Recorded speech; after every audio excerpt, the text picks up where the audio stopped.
त्रिशिवरमानस हंस चराचर जनन स्थिति लय कारणवो साम्ब सदा शिव शम्भो शङ्कर शरणं मे तव चरणयुगम्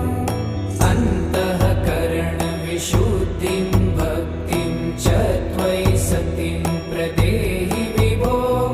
साम्ब सदा शिव शम्भो शङ्कर शरणं मे तव चरणयुगम्